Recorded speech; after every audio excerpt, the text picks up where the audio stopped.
Okay, I just want to welcome everyone, both those in the class and those who are attending the artist lecture on YouTube. I'd ask you to ask your questions or make comments in the chat, both in Zoom and YouTube, and we'll have some time for discussion towards the end of this evening. I want to thank the SU Art Museum for hosting us on YouTube, and also thank you to Marty Blake for helping make tonight happen. Next week, there will be no lecture. So those in the class, I'll be available during this time, and I'll email you all about this. Grace and Perry had to reschedule. So we're sort of doing a double feature on April 1st. Again, I know this is, Grayson will be speaking at 2 p.m. With the Everson Museum. So those of you who are unable to attend that, I'll make sure to have the recording up for the people in the class. And Liz Fang, who's a really great illustrator, will be speaking on April 1st at 6:30 here on these channels. So, okay. So I know tonight's talk with Benjamin Marra is going to be a lot of fun, and looks like we're going to learn a lot, both aesthetically and practically as well. As an alum of our B.F.A. illustration B.F.A. program, Marra received his M.F.A. from the School of Visual Arts. He also received a Grammy nomination for his artwork for the album Wayfaring Strangers, Acid Nightmares on the Numero group label. I feel like I've never been able to introduce a Grammy nominee before, so I wanted to make sure to say that. His illustrations can be seen in Playboy, Rolling Stone, the New York Times, Marvel Comics, Vice, Radar, Paper, Nylon, among many others. His comics include Night Business, American Blood, and Terror Assaulter, O.M.W.O.T, which means One Man War on Terror. He will be collaborating with Grant Morrison on the comic book magazine Heavy Metal, which I'm sure he's very excited about. You'll see some of the influences of that. Benjamin will also be speaking this Saturday at the Geek Art Confluence. For more information, go to geekartconfluence.com. Benjamin has described his work as applied folk art, influenced by blacklight art, pinball machine art, exploitation movies, comic books, old school Dungeons and Dragons illustrations, pulp science fiction paperback covers, flash art, prison art, and not to mention various heavy metal albums art. In Paste magazine, Hillary Brown wrote, "What kind of person would focus on this bottom shelf grindhouse imagery stemming from the B-movies 80s underground?" Well, we are about to find out. I'm really happy to introduce Benjamin Marra. Wow, thank you. Turning it over to you. Thank you. Thanks for the introduction. One correction, I worked with Grant Morrison a few years ago, so I already did that. That's okay. But I would love to work with him again because it was a really fun time, really fun project to collaborate with him on. Thanks for the introduction. Thanks everybody for being here. I am a grad of Syracuse University. I graduated in 1999. It doesn't feel like that long ago, but it was more than 20 years ago now. So I'm just going to get started with my talk. Let me shoot this.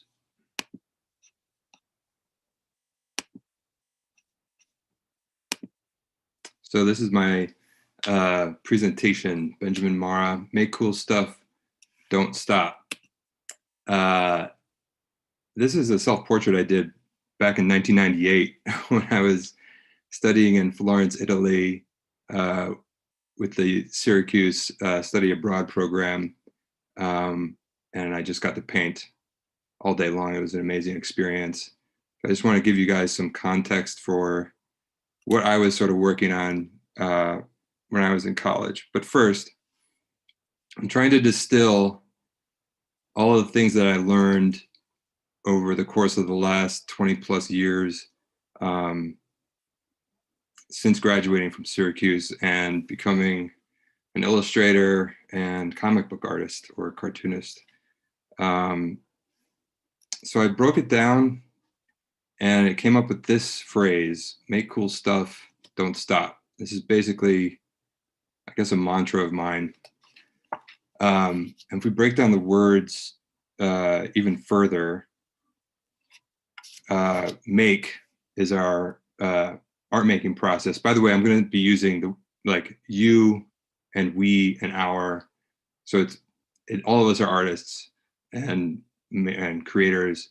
So I'm just going to switch between those two terms, just heads up in advance. So make is the art making process. Cool is the content of your art, our art. It's what we think is cool. It's very individually based. Stuff is the results from our process. It's the art form that our process eventually takes. It's what we leave into the world. Don't stop is our relationship with time. Time being the pursuit of art over the course of one's life. This is the type of art I was making when I was a senior at Syracuse. I don't know, it was trying to be a children's book illustrator. I was really like angling for that kind of thing. I was spending like all-nighters trying to finish these pieces in the studio. As you can see, they're very labor-intensive acrylic paintings.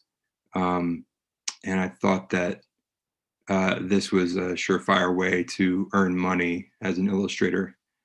The two bottom left pieces were done in Marty Blake's class, by the way.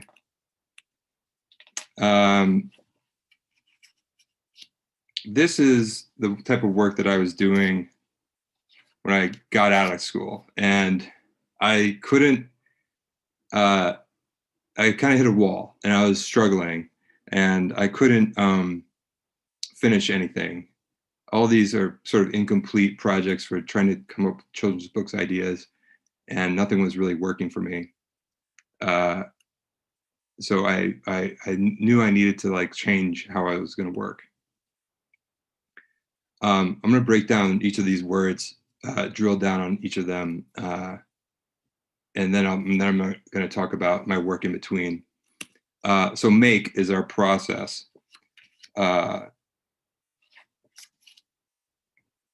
Make is like the process of art creation.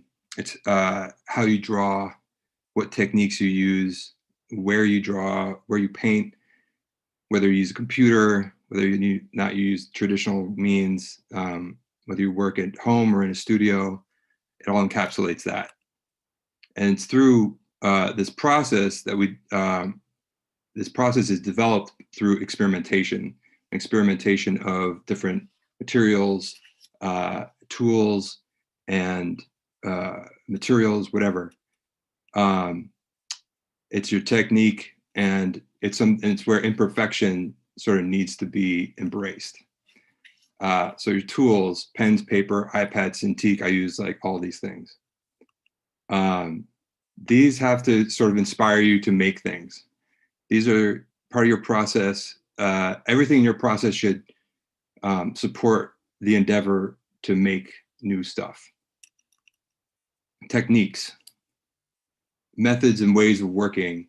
These are things that you need to also have, make sure that it's fun for you to make things with these methods and with these techniques. So if you're working on a method or using a technique that is not fun, abandon it and go in another direction. Also, you need to embrace speed. You have to work fast when you're experimenting, because applied art is time-based. The deadline is a real thing in the real world, and you have to be able to get things done quickly. Speed also staves off boredom. Boredom is going to encapsulate a lot of different things for me in this talk. Boredom is like resistance. It's pain during the process.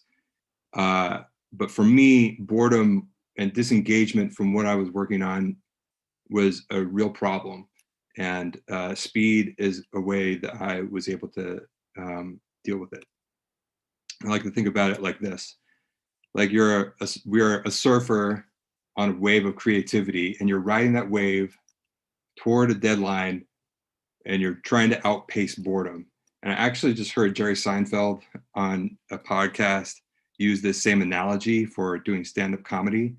I like to think that I thought of this first before I heard of Jerry's same analogy and thought on the same subject or similar subject. But he was sort of thinking about it like surfing is like a mastery of a force that you normally don't have any control over. And that's kind of the same thing with art, where you are taking a mastery over these forces that might not be something that you typically can control. It took me a long time to sort of learn that, but the feeling when you're riding that wave is you're in the zone and you're feeling flow with the creativity and everything's going well. But in order to do this, we need to embrace imperfection. One of the things that I was sort of saddled with in my college work that I showed earlier was trying to make a masterpiece every single time. And that's not the way to go. You need to embrace your imperfection. Picasso said that everybody draws a circle differently. And what makes everybody draw a perfect circle differently makes them who they are. So that is what makes you unique. And you need to embrace whatever imperfections you might have. Finish your projects. I stopped finishing my projects and it really grinded everything down to a halt for me. So if one thing you take from this talk, please finish your projects. This is the type of work I was doing just before I entered grad school. I was working in a newspaper and really struggling with illustration and drawing. I was just trying to push into new directions, looser ways of working. Once I got into grad school, this is sort of an example of what I was doing. Just trying to experiment with different materials, different tools, different ways of working, different methods and different techniques. But I still went back to my painting in order to enter into these competitions for Playboy. And both of these were winners in this competition that we had in our grad school to illustrate a fiction piece in Playboy magazine. When I was working at newspapers, this is the type of work that I did, informational graphics. It was not fun. It was dry, but it gave me enough revenue that I was able to support myself and continue to pursue illustration. They did let me do illustration from time to time. This is the type of stuff that I would do. The one in the center is actually a piece I did for a newspaper's education special supplement, and I was asked never to draw this way again. Took that as, I took that seriously. I never did draw that way again. I got a job at MLB.com later, and this is one of the first home pages that I worked on. I worked there for 13 years, and it was a great job. It also supplied me with enough revenue that I was able to live in Brooklyn for 10 years and still continue to make illustrations. So cool. So make cool stuff. Don't stop. So cool is a word that endures for some reason. I read this article in the New York Times a long time ago. Why is cool still cool? I don't know. I used a bunch of different slang words when I was growing up, but cool still is something that I use today. So cool is what you love. It's what inspires you. And this is what is going to inform the content of your art. So this is us. We're looking at something in the world, see something cool, comes back into our brains, moves around, we process this, inspires us. And then we have to make something because of it. So then we make something else that's cool. And these things that we love are a reflection of our personal vision. For me, when I was making those children's book illustrations, I was making those for other people. It wasn't because I really loved children's books or I loved some of that content. It was because I thought that was going to get me a job, that was going to get me paid to make pictures. But it wasn't really what I truly loved to draw or paint. This is the sort of stuff that I really love to draw and paint. Is like I loved really, I love trash culture. This is like, I love barbarian movies and heavy metal and exploitation films. And I decided with these notebook drawings that I was going to throw out a lot of the things that I was taught when I was in undergrad. I was going to just make this this notebook my portfolio. These were going to be my final pieces that I was going to present to the world as the type of illustration that I wanted to do. So I bought this notebook at Staples. I bought a bunch of pens that were all terrible. I was taught, you know, to always use the best art supplies, and I wanted to completely forsake that. That's why I used just like crayons and, you know, ballpoint pens, and I didn't plan anything out.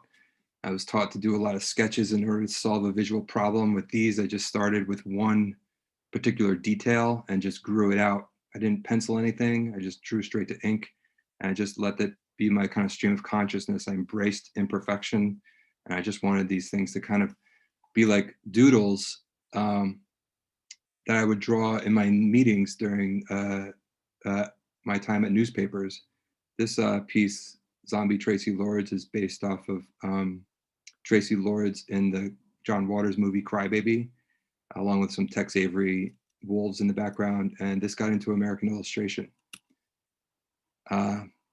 This is also some characters from old Golden Age comic books. Comic books are also a huge source of inspiration for me. Black Panther is one of my favorite comic book characters, and The Thing from Another Planet is The Thing. John Carpenter's The Thing is one of my favorite movies. So I decided to mash them up. And this is Death Dealer versus Predator in Las Vegas, riding on the General Lee and Knight Rider.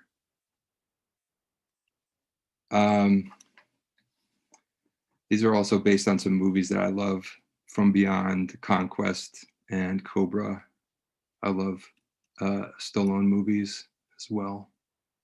But basically, like, this was an admission to myself that this was the stuff that I loved to make. This is the stuff that I thought was cool, and I wanted this to be my my illustration. This was going to be my way of working, and it got me a job with Rolling Stone called the Indie Rock Universe, and it was a 4-page gatefold illustration that ran in some anniversary issue, and I worked with the art director for many weeks on it, and then I got the final approval on Friday evening, and they asked for the final artwork on Monday morning. So I worked basically 48 hours straight on this thing, and all the training that I had done in the notebook with all those drawings, working really fast and just doodling, helped me finish this in 2 days.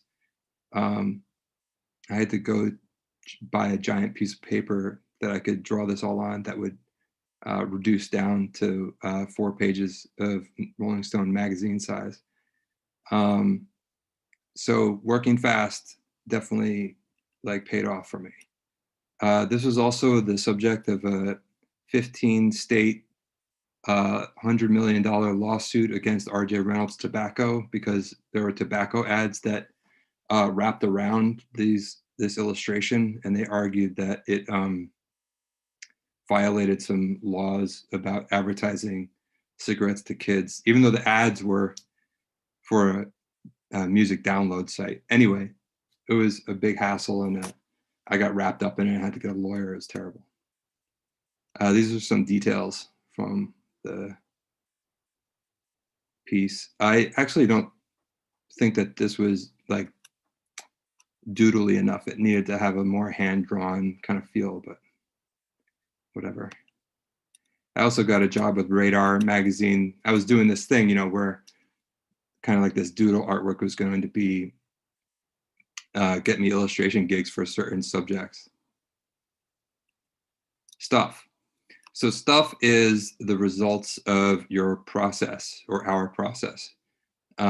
these results are our art. It's what we put out into the world for others to consume. It is the form, the ultimate form that our art takes, which is, illustration, paintings, drawings, movies, whatever, comic books, which are, near and dear to my heart. So this is us. We look at the stuff we made, it comes back, and sometimes we just don't like it. This is often the case with me.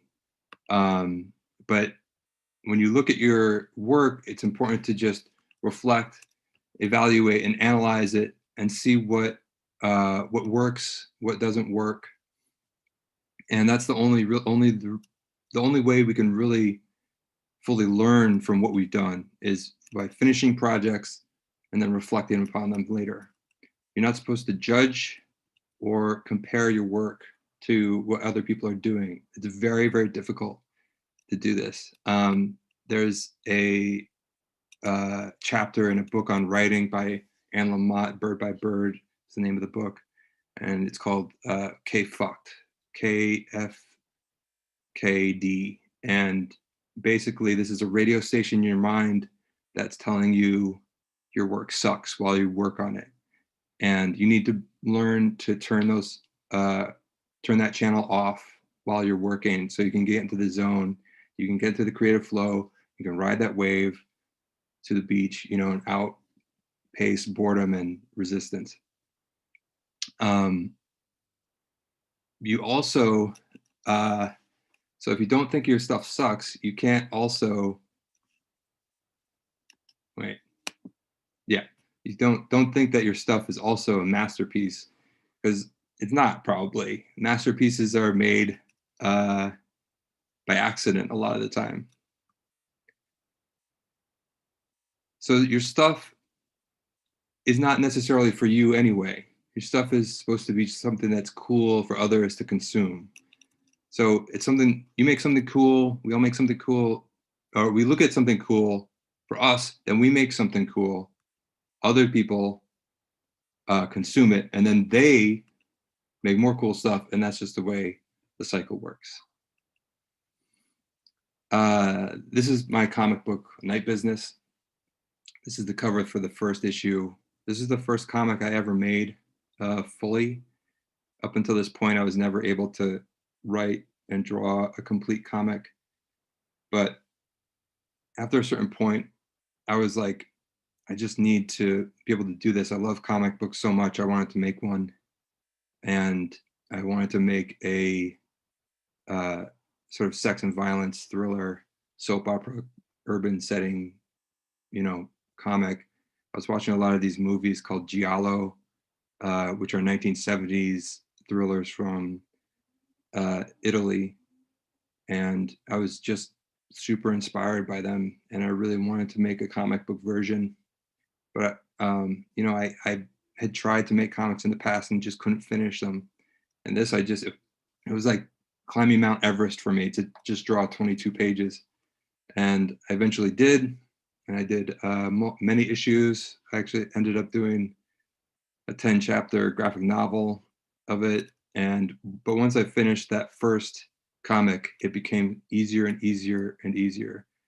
But I applied what I learned from doing those notebook drawings to comics, where I basically embraced imperfection. I didn't care if it was going to be perfect or not. I was just going to let the drawings be what they were going to be. If they were going to be, terrible, that's just what they were going to be. I was going to let go. I wasn't going to control it. And I made this book, Blades and Lasers, which is sort of like, it's sort of like a Tango and Cash type deal, but like Arnold Schwarzenegger, the Barbarian, and then, this sort of like Stallone-esque laser gun wielder. And then I just started getting asked to do, comics for micro publishers and independent comic publications. They didn't pay anything, but it was just sort of fun to do. This was another one.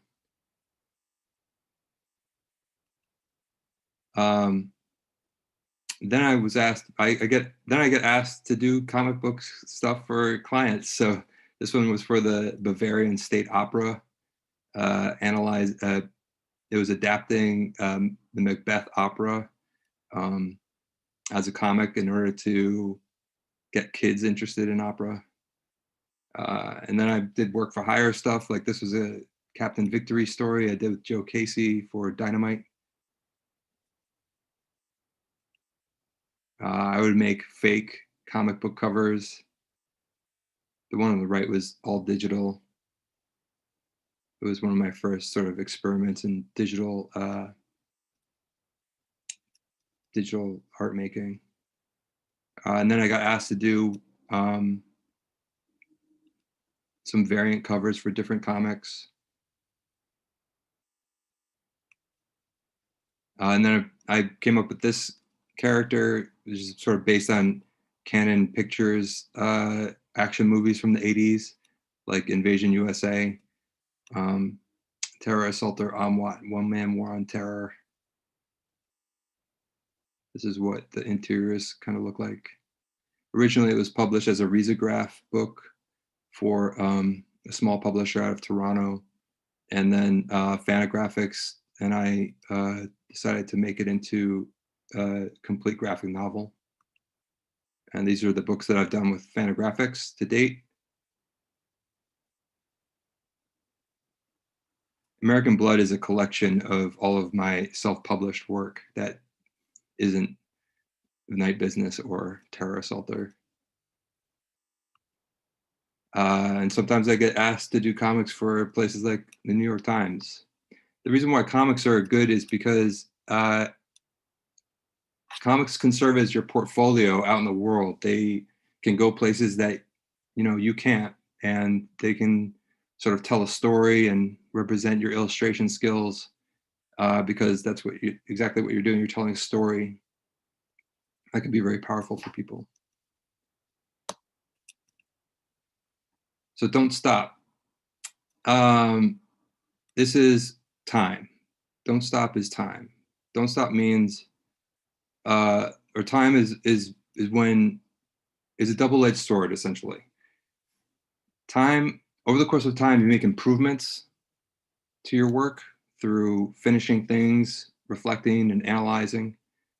But it's also in limited supply because time, is not unlimited for us. So the way that I sort of break things down for myself is I'll have a big goal like finishing a graphic novel, or you could have a goal like a life goal, like I want to be an illustrator or something like that. But the key is to like break it down into more digestible goals. So like yearly goals, monthly goals, weekly goals, daily goals, and they're all cumulatively lead to this big goal. That's something that I had to learn over time. So one of the ways to achieve goals for me was to get a job. I recommend it. It's a steady revenue. You can sustain your art practice, but you can also, like I learned how to be a professional by working at these jobs. I also learned a lot of skills, digital skills that I continue to use this day, a lot of publishing skills and things like that. Make stuff every day. That's what I try to do. That's what I recommend. Even if it's just for 30 minutes, it all adds up and you create a habit. And if you can create a habit that's strong, it will serve you well over time. Don't quit. I thought about quitting making art, but if you get into a practice of making stuff every day, sometimes you need to take breaks and work on another project, something else. But as long as you're always moving forward, that's the key. Have ambition. So ambition is something that can make the intangible tangible. So if you you want to become an illustrator, if you have to have that ambition in order to make jobs happen, and then money be put in your bank, which leads to tangible things. And your ambition has to be greater than your fear of the work involved. You need to be fueled by it. Also, I just want to say, ambition, have ambition if you don't have compulsion. Like I have a compulsive habit to make drawings. And if I didn't have that, I don't know if my ambition would be that great. All right, so make cool stuff. Don't stop. If we put this on its side and then we create a little bit of a peak here, and this is time. Eventually, this is going to be your tipping point. So you're making cool stuff. You're not stopping. You're going to hit a point where eventually people are going to pay you to do the things that you would do even if you weren't being paid, which is a great thing. I guess it's what we're all here for. I highly recommend this book, Getting Things Done by David Allen. It has this really great system, overall general system for organization. And I think it serves many, many disciplines, including illustration or any creative, pursuit. So I started getting paid to do stuff that I didn't think I'd ever get paid to do, which is like create t-shirts for heavy metal bands in Brazil and get it to draw, blade-handed mutants decapitating people and, giant man tanks, flame-throwing people. I got to do some examples of some poster art that I've created for Red Bull. The center one was a poster and DVD cover for a documentary about skateboarding. And Body Double, this was for a screening in LA. And it's one of my favorite movies. I love Brian De Palma. I did this poster recently for Feels Good Man, which is a really tragic story that everybody should go out and research and experience. My friend Matt Fury was, his character Pepe was co-opted by the internet. And it's an insane documentary and an incredible portrait of a time, recent time. But you can see the version on the left was our initial first pass, and then the second one was after all the edits were done. This is some editorial stuff, some early work that I did for, I can't remember what the one on the left was for, but the one on the right was for the New York Times about a crime reporter in Miami. And this is kind of a breakdown of like the sketches that I would do for this kind of thing. And I had to like relearn how to do sketches, how to get back into sketching, because I had trained myself not to like to make sketches for a while. This is like another process piece for a spread I did for Victory Journal about a professional wrestler who had an insane story.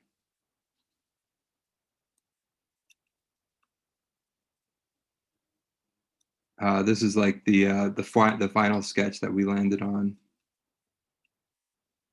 This is sort of the pencils, the tightened pencils that I turned into blue line, non-photo blue, and I printed that out, and then with traditional tools inked it, and then this is the final color version.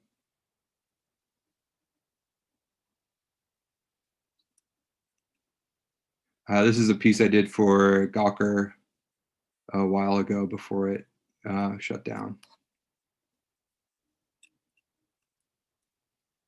And this was a piece for Ink magazine. And then I also do album covers.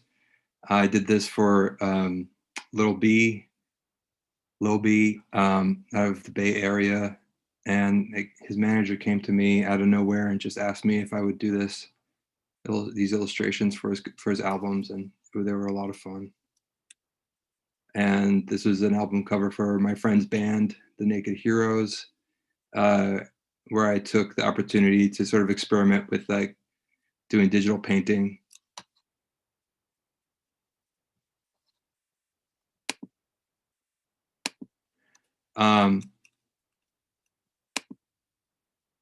And I did a comic for this album as well. All of it was digital. These are some hip hop album covers I did for Brick Baby Shitro, or Brick Baby. Some album covers I did for Catronata, a DJ out of Montreal. This is an album cover I did for Madlib.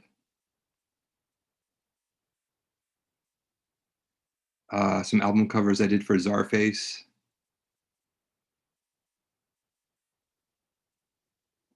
And then I got back into painting a little bit. I figured it's been a long time, so I painted this last year.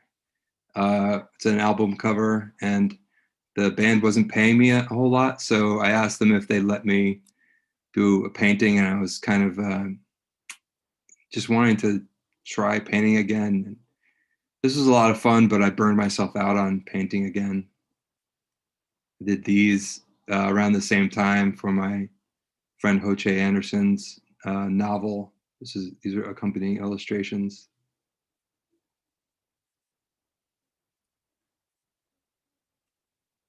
And I did this for Bloomberg, but it was unpublished. It didn't get published. It was about Levi's and how they're not really American anymore. Like they're not an American brand anymore because most of their materials aren't made in the US any longer. This is the album cover that I did for Numero group, Wayfaring Strangers, Acid Nightmare. This was the album that was nominated for a Grammy. I was nominated along with the other art directors. So it's a collection of sort of post Age of Aquarius, post Manson, sort of Black Sabbath, proto metal bands that were mostly regional. It's really great work, but it never really got wide distribution during its day. And a bunch of bands had their best songs sort of collected for this compilation. So we wanted it to be kind of like a acid trip, you know, that was kind of like a blacklight poster. It was actually printed as a blacklight poster. The album itself was like a blacklight poster. It was pretty amazing production. But yeah, we wanted it to be like this sort of nightmare situation. And this was like the interior art for it. So it's sort of like the nuclear holocaust is like the what was sort of like on the minds of the bands that were making this music. These are the pencils. This was all digital, by the way. I did this all with Photoshop, which is a program that I actually hate to use for drawing now. I prefer Clip Studio. These are the inks. And this is the cover for the booklet that went inside the album and the story. I wanted the whole, all the images to sort of tell the story of this biker who was on a bad acid trip. And he was riding his bike and he got into a horrible accident and was dying. This is the cover was like the visions that he was having as he was dying during this like Pietà composition. And this is what the products sort of look like on the interior. This is a cover that I did for American Illustration 35. Matt Dorfman, who was my schoolmate and roommate at Syracuse, asked me to come on and help him with this. So he was the designer and I was the illustrator for this book, and it was an amazing experience. We just really went for it. We did this in 2016, So it was around the time, it was around the time that dark days sort of felt like they were coming for the United States, and Donald Trump was running for presidency, and it was just, I was sort of trying to do a landscape of what I thought America might become. These are the inks. Again, this was all done digitally with Photoshop. And then this was the interior art that we did. We decided to just like illustrate as much as we could of the book if we had like space. So this was like the new Messiah being born from a vat, it's sort of like a cloned person, and it's kind of like this Burning Man type situation of whoever has survived is now like committing this mass suicide when their new like clone DJ god arrives.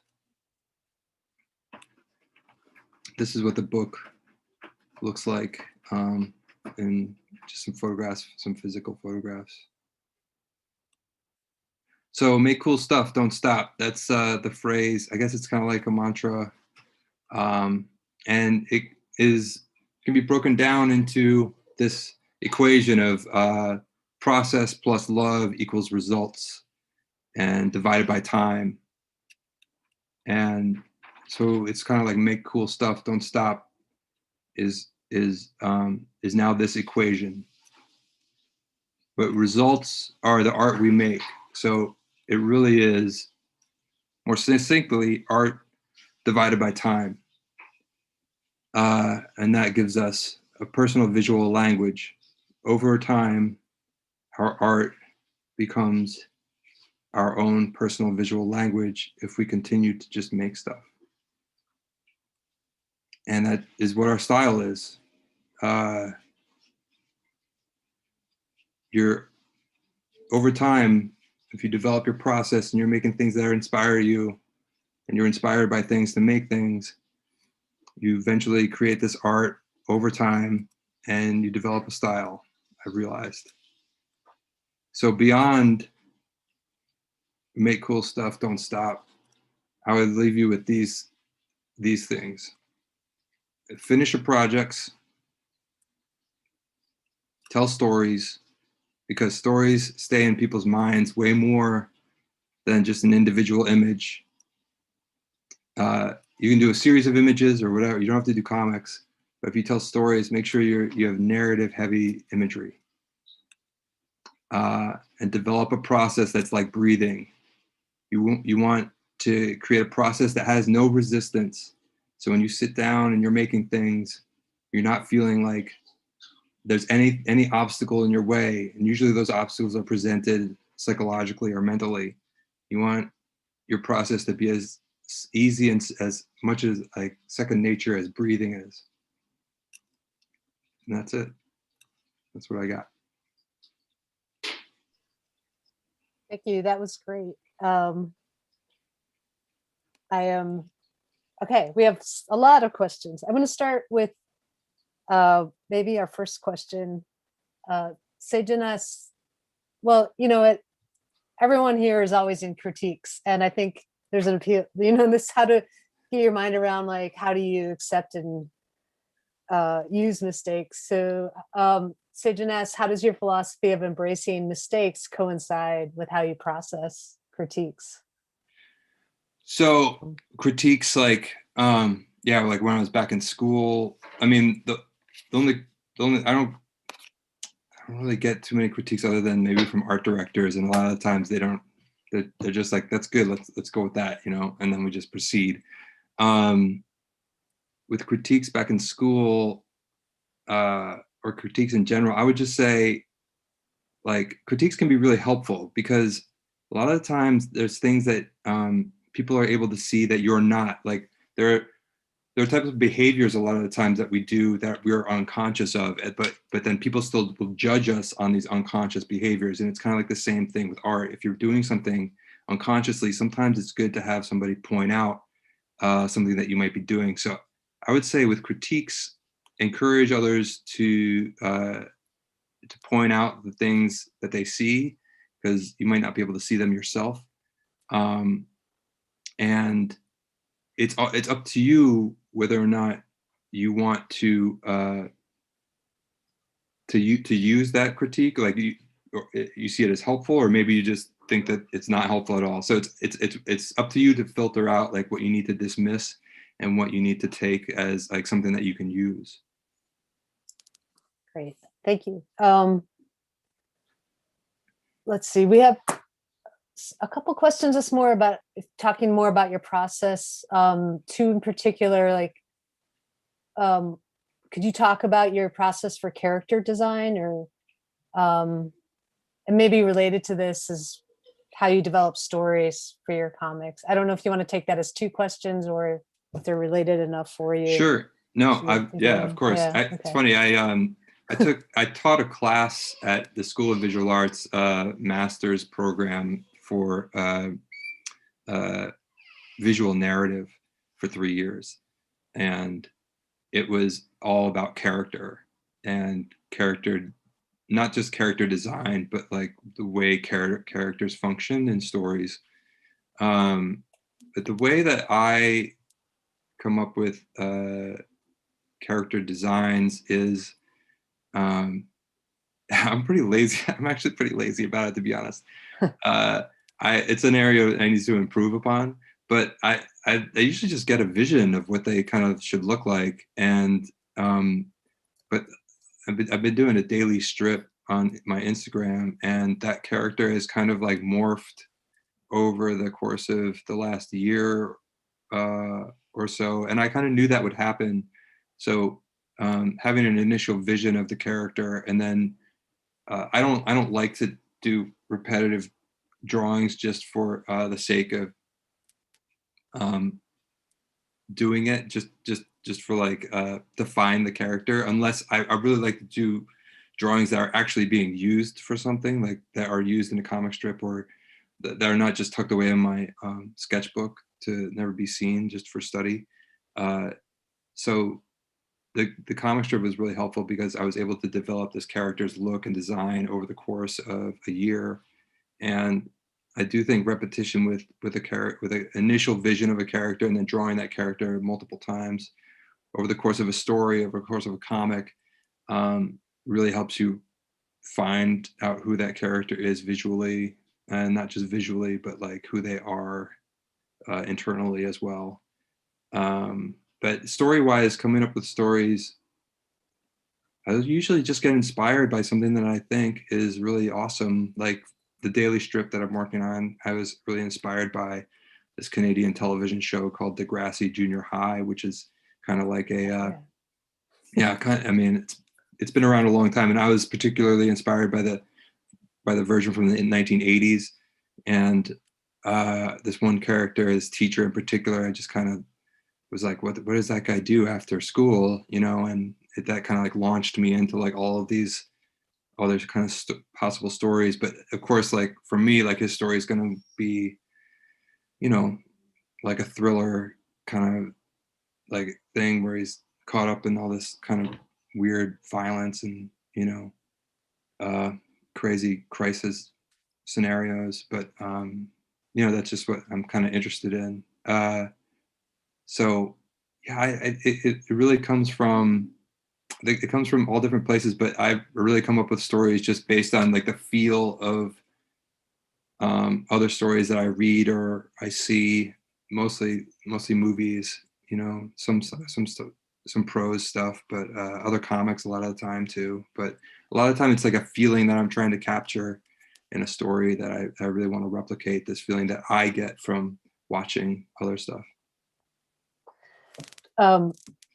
That kind of helps with some other questions. A lot of students are interested in just how do you keep that motivation, right, and continually develop inspiration. You know, you've talked about kind of it's being attracted to cool things, and what, you know, I think that's one way and to keep things fun. right.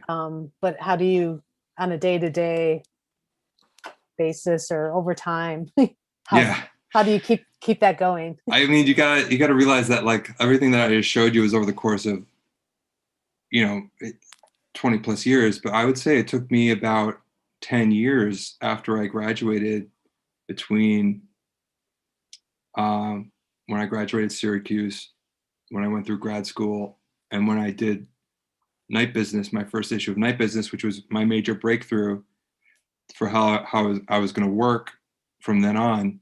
It was 10 years, and it was a lot of struggle there.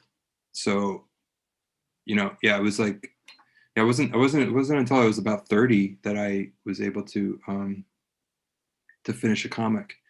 And I think that it was just this constant sort of desire to ride that wave again. It was like a surfer sort of like wanting that perfect wave.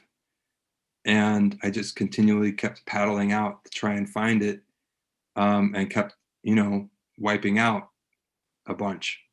But I think it takes a lot of sort of experience in life. So don't be too, you gotta be patient. One thing that an illustrator named Mike Whitty told me, he's an illustrator from the 1980s and 90s. I think he did stuff for the New Yorker. He lived in my hometown, and I went to high school with his son. That's how I knew him. And I went to him after I graduated Syracuse, and he had this awesome studio up in the attic of his house. And I showed him my work, the paintings, those children's book illustrations. And he's like, great, but how long does it take you to make this? And I was like, a couple of weeks, something like that. Like putting in 10-hour days or something, And he was like, okay. He was just like, remember, it's a marathon. It's not a sprint. It's something that you got to do for a long time. And that really resonated with me, still to this day. He doesn't even do illustration anymore. I think he's retired, but it was something I always remember. So I took that kind of with me, and so on a day-to-day basis to try and stay motivated, though, like that takes some little bit of like internal reflection and analysis. It's not just about external reflection and analysis of the work. It's sort of like really discovering who you are and what you love in this world, and what you love from culture, and what really inspires you to make artwork. For me, a long time I denied the things that I love because I thought that they were juvenile and not serious, and I wouldn't be taken seriously as an artist or a person if I put out there that I loved heavy metal, and I loved trashy action movies, and I loved, movies like giallo movies. I thought that those were illegitimate art, and to the consensus out there, they are illegitimate. And comic books too. Comic books were seen as, something that was like one step up from pornography. It was stuff that was distributed with porn and alcohol during Prohibition. Like they were not considered to be like art, like life pursuits. Comics were where comic strip artists went when they couldn't make it. It was like the dregs of all, commercial art. So it was weird even when I was going to school for my professors to really understand why some of us were interested in comics, because when they grew up, comics were basically outlawed. But that was something that appealed to me. I embraced that eventually. A lot of times I went in and out of my love of comics because I thought for a long time I took myself really seriously. And I was like, I can't like comics if I am going to be a serious artist. But I kept on being drawn back to it because that's truly what I loved. And eventually I just kind of gave in. I remember actually in grad school, I was thinking about what I was going to do for my thesis. And I originally wanted to do a series of paintings that documented the genocide that occurred in Rwanda back in the 90s. And I thought that this would be like a really serious piece of work.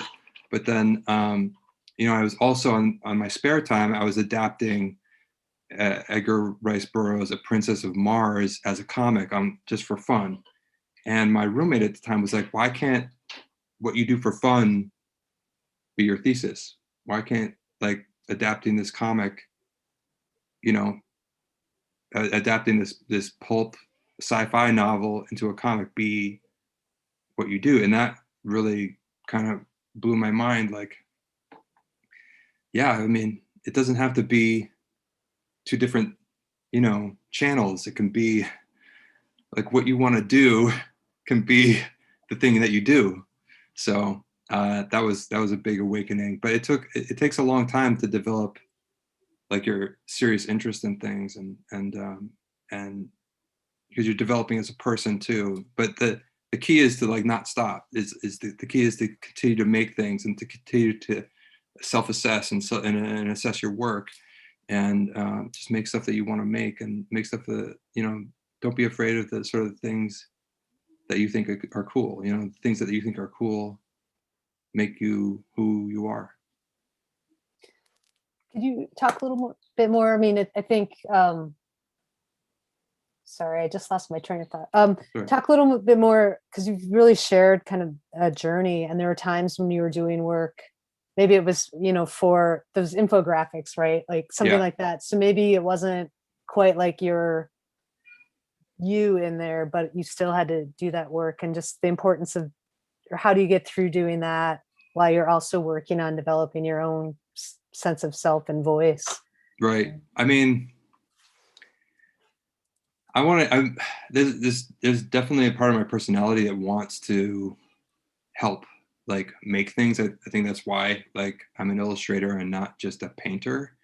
Like I wanted to use some of my abilities to make a living, and I was happy to, I was working at newspapers. I got a pretty good salary, so it justified it pretty easily, doing the work. It's just about being a professional in a way. You're not always going to be able to draw heavy metal album or paint heavy metal album covers. There's other things that you kind of have to do in order to do that stuff too. And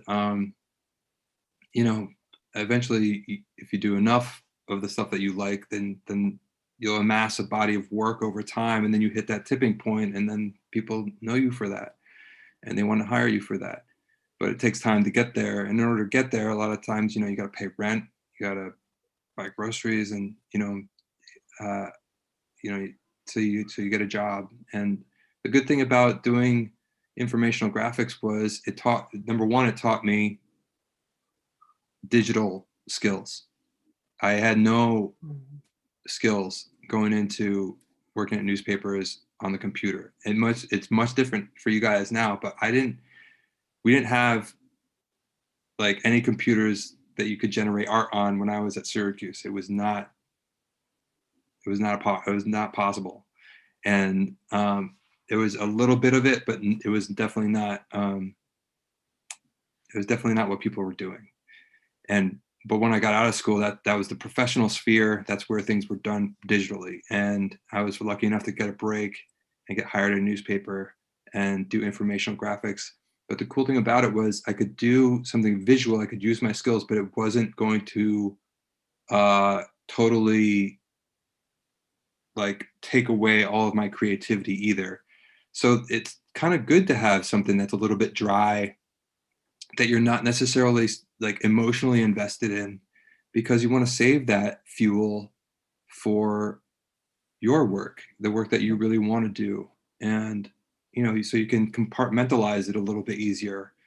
Working on informational graphics also taught me to have like a daily deadline.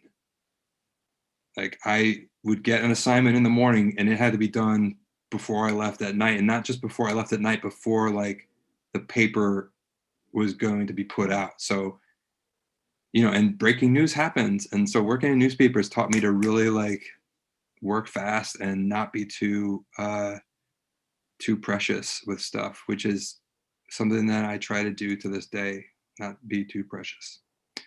So it can be, it can benefit you in like a lot of ways. It can sustain your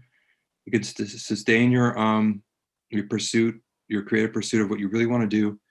It can through revenue, and then it can teach you things that you might not necessarily know that you need to learn. And professionalism was one thing that I really was thankful to learn, because that's not something that they really teach you in school. So there's at least two questions that I think are connected to what you just spoke about. Let's pick up what there's a question about. Let me just quote. You said you compulsively create your work. How does that translate into a typical work week? Do you prefer to govern yourself via a typical 9 to 5, or do you work more organically? No, I'm all about routine. I think Yeah. routines are like the backbone of a creative life, because if you don't have a routine, then you just have chaos. If you have a routine, you have something that you can rely upon, and then you can schedule around, and it also pushes you forward. If you have chaos, you might not necessarily create, and then you can kind of like, if you also don't have a routine, you have chaos, you can also just sort of like say, well, I couldn't get to that today because all this other stuff happened.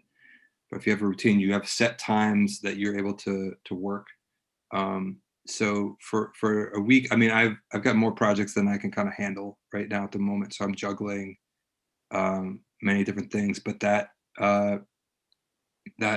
book, Getting Things Done, I can't stress enough, is like a really important was an important thing for me, because it creates a system for productivity.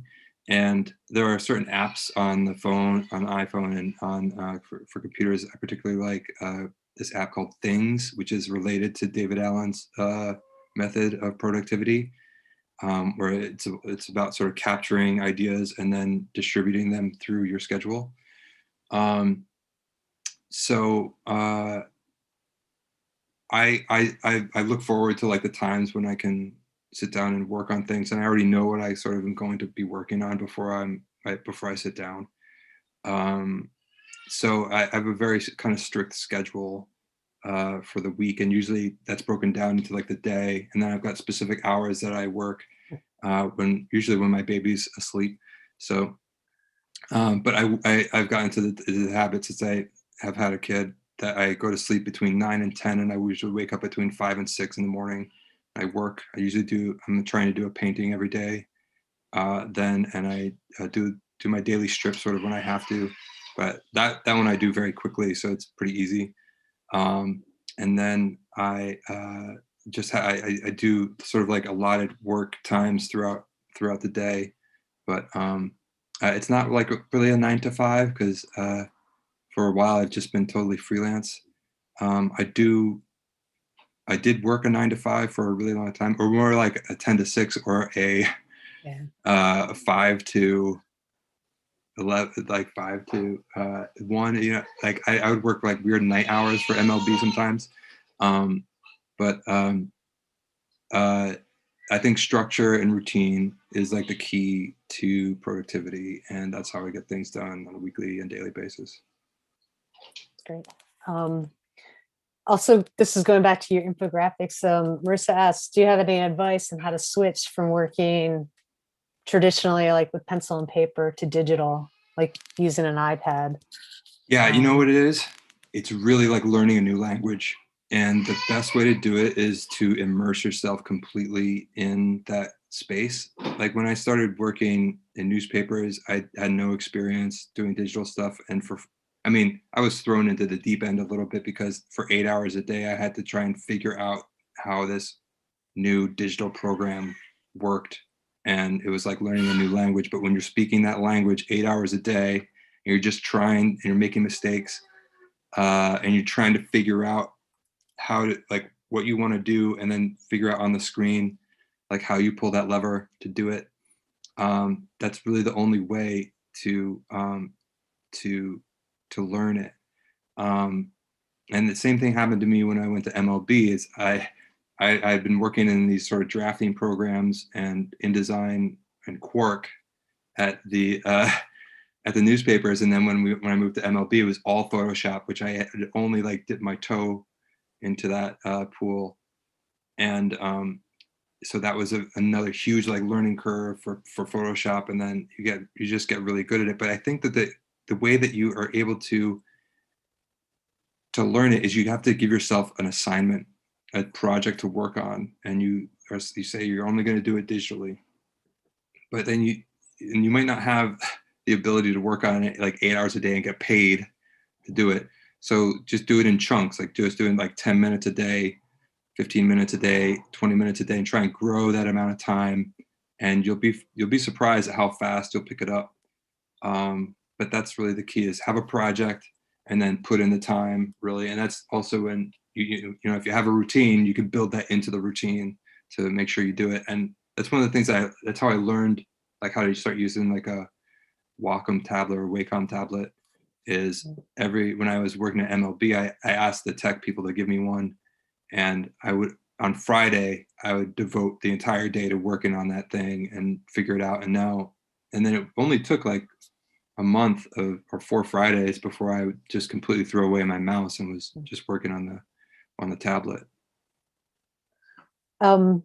Marty Blake has joined us. Marty, do you want to ask your question video, or do you want me to read it? Why don't you say hi to Ben? And I want to say hi to Ben. Hey, Marty. Glad to see you. And likewise. Glad you're here. And yeah, love your cover for American Illustration. And the picture didn't make it clear, but those hand shapes in the slipcase are die cut. Right. As if a hand burned a hole. Right. Right. So it was like gripping the side of that was great. Yeah, we really went all out. Like even inside the slipcase, we illustrated like the paper that gets put on the inside of the slipcase. So like we just like completely blanketed that whole thing with like everything that we could do. It was really fun.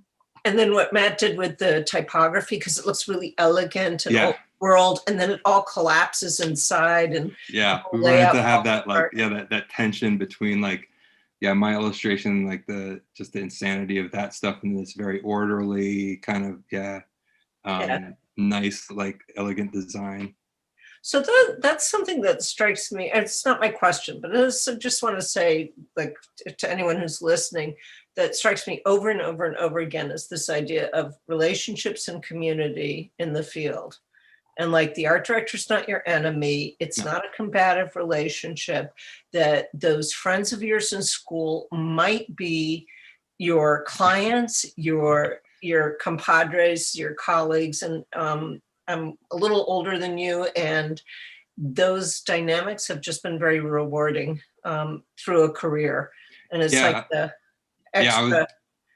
Absolutely. I didn't mean to cut you off, so please. No. But just, when I went to grad school, I would say that the biggest reward of that was the connections and the people that I met there. Mm-hmm. Who are all, some of them are like real superstars. That was actually the most rewarding aspect that I took from that experience. Was the actual schooling that I had there, I have like mixed feelings about, but the relationships and the community that were formed and the bonds that were created there were absolutely the most rewarding aspect. Yeah, that's a beautiful thing. So I have a really shallow question for you, which is, why did you say you prefer Clip Studio to Photoshop? I haven't played with Clip Studio yet. It's like this. Photoshop feels like I'm drawing with a pen made out of Play-Doh. Even with a stylus? Yeah, tablet. With a stylus. And Clip Studio feels like I'm drawing with a razor blade. It's like so sharp, and all of the brushes and pens that I've found are the closest mimics of actual traditional brushes and quill pens. Like it feels almost exactly the same. Wow. And it's ironic because I'm going back to like this sort of dead line pen way of drawing that I used to do.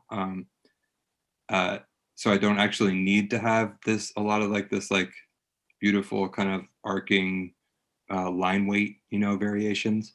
But in Clip Studio, it is there, but that's just like one aspect, and that's the main reason why I like it. But there's a lot of other things about it that are make it like vastly superior to Photoshop, at least as a drafting program. Got it. I use Photoshop differently, but I was just intrigued. Have you played with Procreate at all? I have. I don't like the interface very much. I think it's really sort of counterintuitive in a lot of ways. It seems like a lot of things that I want to do, and maybe it's just because I haven't used it a whole lot and I'm just more comfortable with Clip Studio, but I work a lot on my iPad Pro now, and I've found, and the Clip Studio app on the iPad Pro is the exact desktop version of the program. So it's there's no sort of like iPad version versus desktop version, and I felt like the Procreate sort of user interface is just it's sort of built for the iPad in like a weird way, and I just don't agree with it. Yeah, interesting. I really agree with you about that experience, that life experience of working in the trenches and getting a job. Yeah. And having, and it also makes you really appreciate the production side of things, Yeah, for sure. For whom that's the end game. Yeah. Absolutely. Yeah. I mean, there was a lot of stuff that I wanted to do beyond the day jobs. And I was fortunate because my boss at MLB had worked at Ogilvy and Mather as a creative director. And I showed him my portfolio of informational graphics when he interviewed me. And he was like flipping through it. He was like, okay, all right, have you got anything else to show me? And I showed him my notebook full of drawings, and he was like, this is really, I really like this stuff. Like this is really creative work. And I didn't think that notebook full of random doodles would get me a job, at Major League Baseball's website to be a web designer. But it just goes to show you kind of like you don't know who it is that's working behind the screen or behind the doors or in the offices, and they might have a connection to the type of stuff that you do on a different level than what the job sort of requires on its surface. And I was very fortunate that he hired me. And he was like the best boss I've ever had. And he was also very encouraging for me to pursue illustration while I was working at MLB. And when I got involved in that lawsuit with Rolling Stone originally wanted me to come in and have their lawyers represent me. And my boss at MLB was like, get your own lawyer. You have two massive billion-dollar corporations between you, and they will, at the first chance, destroy you if they can pin this on you, if they pin responsibility. So he was a very important person in my life. I was always very grateful to him. But yeah, it like having a day job, I would not be able to do anything without it. So Mets or Yankees? Well, I grew up in the 80s outside New York, so Mets, because the 86 Mets were gods to me. Totally. I went to Shea Stadium in 86. Oh, wow. Yeah, I think I did too.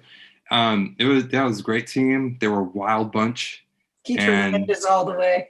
Yeah, but and I don't believe in the authoritarian rule of the Yankees, kind of like what they represent. But yeah. Anyway.